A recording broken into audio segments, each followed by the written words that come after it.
Yo creo que es normal para toda aquella persona que es devota del Sagrado Corazón de Jesús tener una imagen propia o tal vez adquirida, por decirlo así, espiritualmente, que genera una mayor devoción para la persona.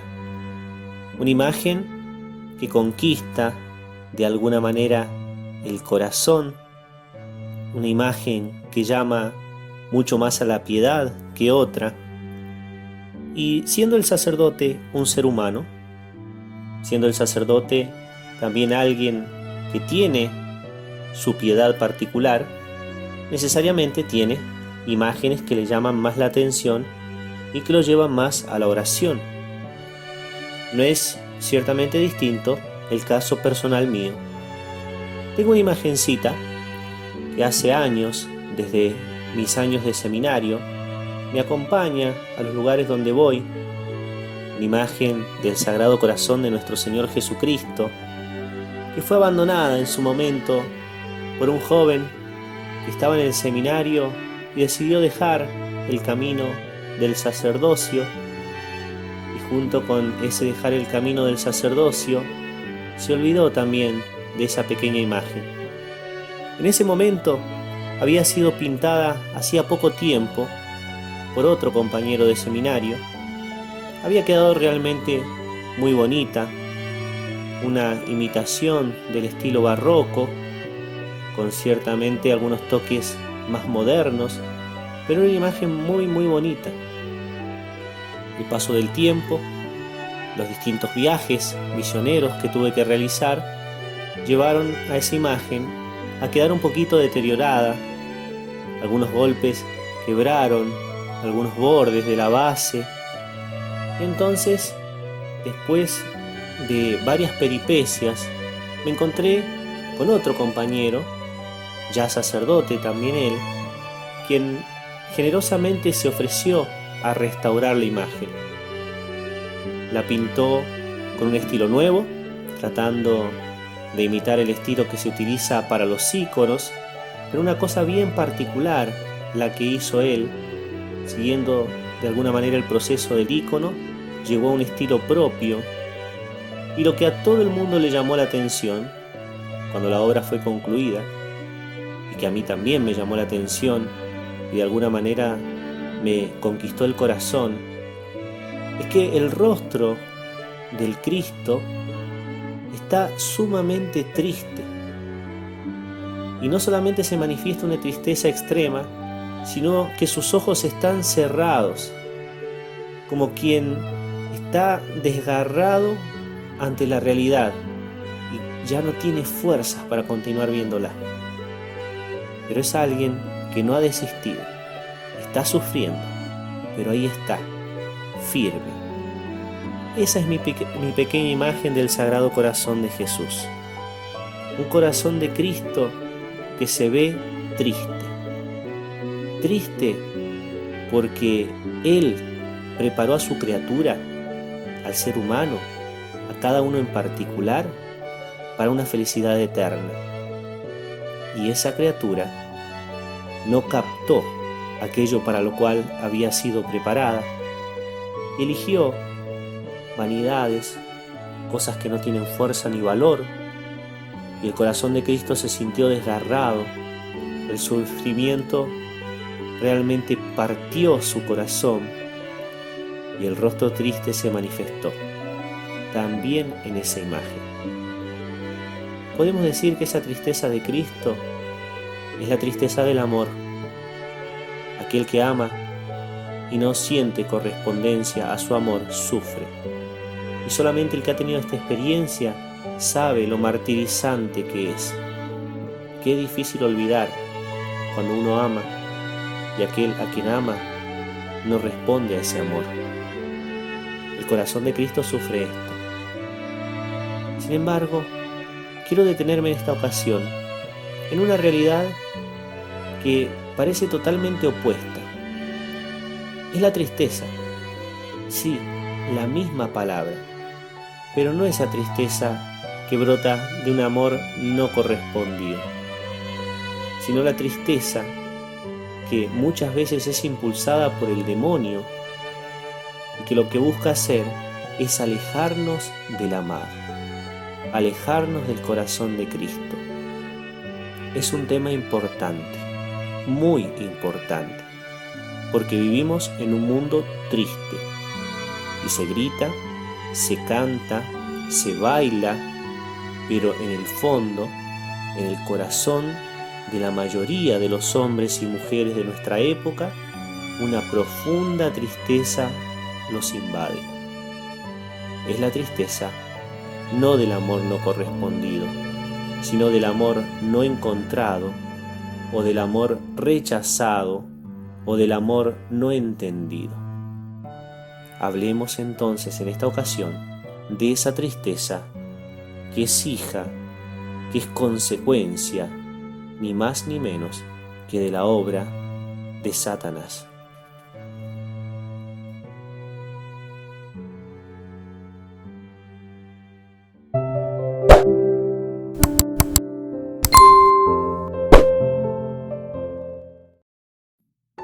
Desde un punto de vista católico, siempre se puede hablar de una buena tristeza, como comencé haciendo yo en esta ocasión.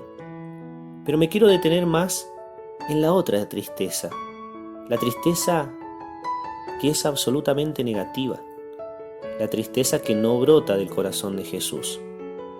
Es esa tristeza que lo que busca hacer es quitar fuerzas para abrir camino a cualquier tipo de pecado.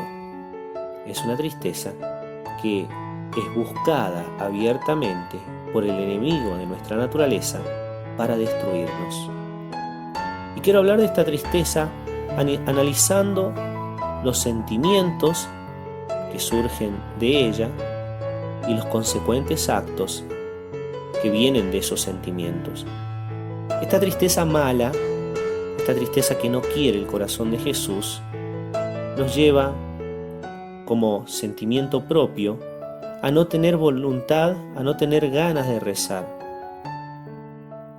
Y el acto que nace en consecuencia de esa falta de deseo de oración es el no rezar en concreto.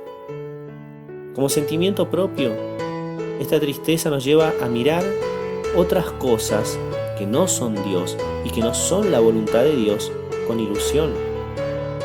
Qué bonito que se ve el mundo cuando estoy triste. Qué luminosa que se ve la ciudad terrenal cuando la ciudad celestial se ha ocultado por el peso de la subida y la noche de la fe. Y entonces esa ilusión brota. Yo podría estar allá abajo, entre esos cantos, entre esos bailes.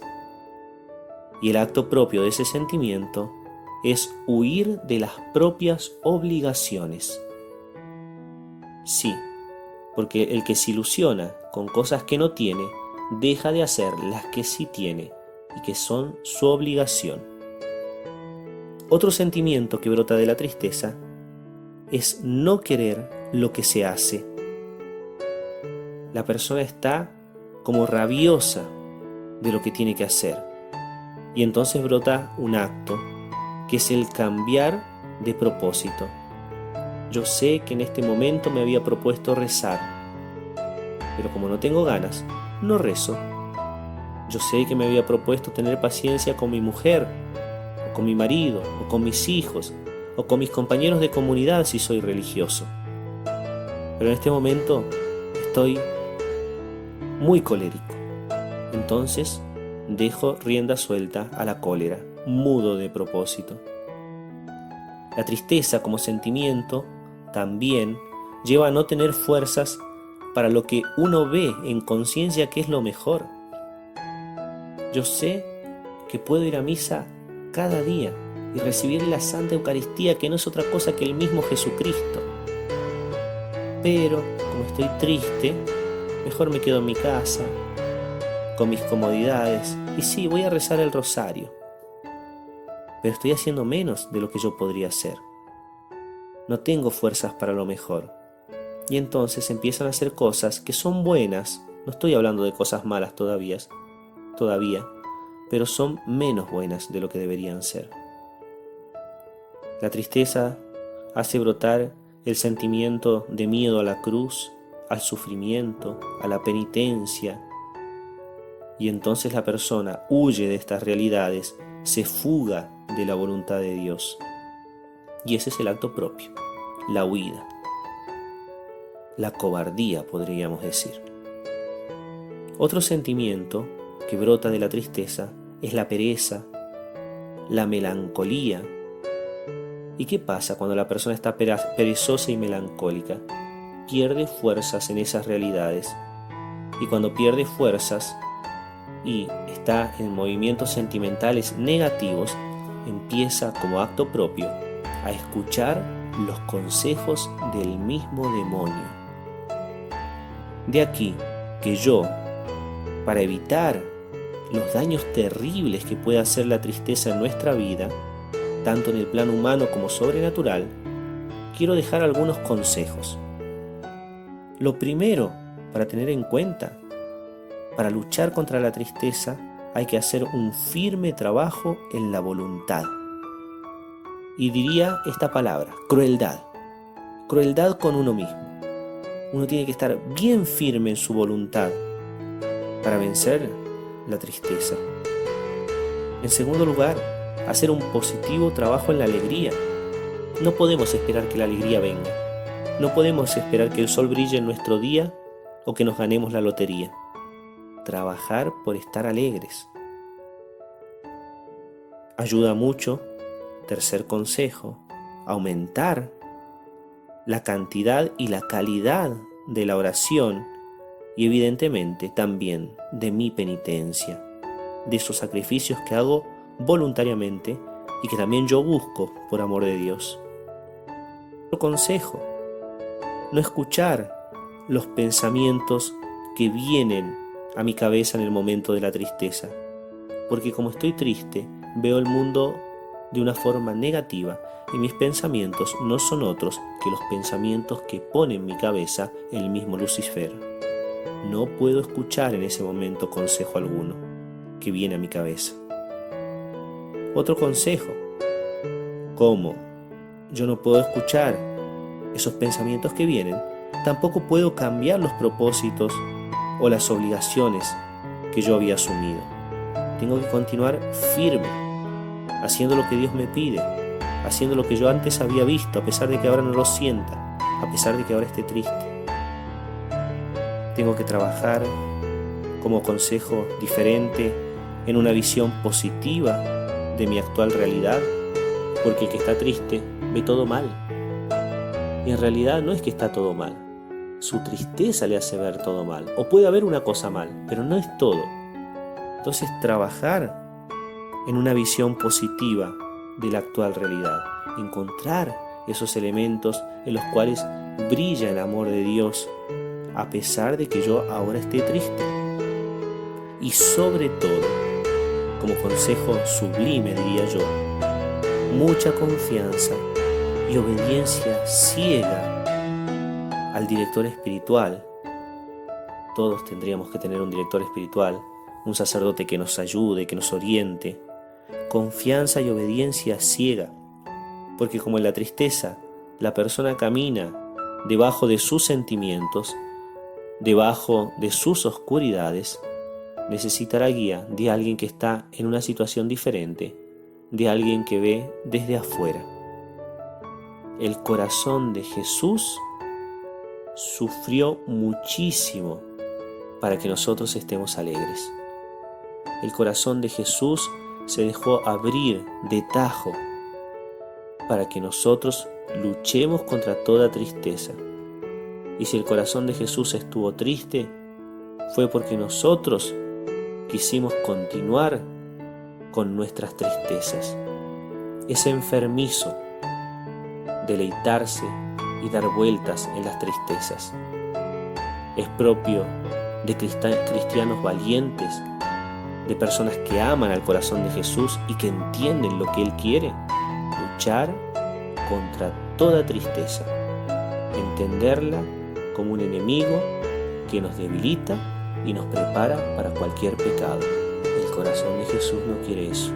El corazón de Jesús nos quiere alegres, porque Dios nos hizo, como decía tan sabiamente el Papa San Juan XXIII, para ser felices en la vida eterna y aquí también.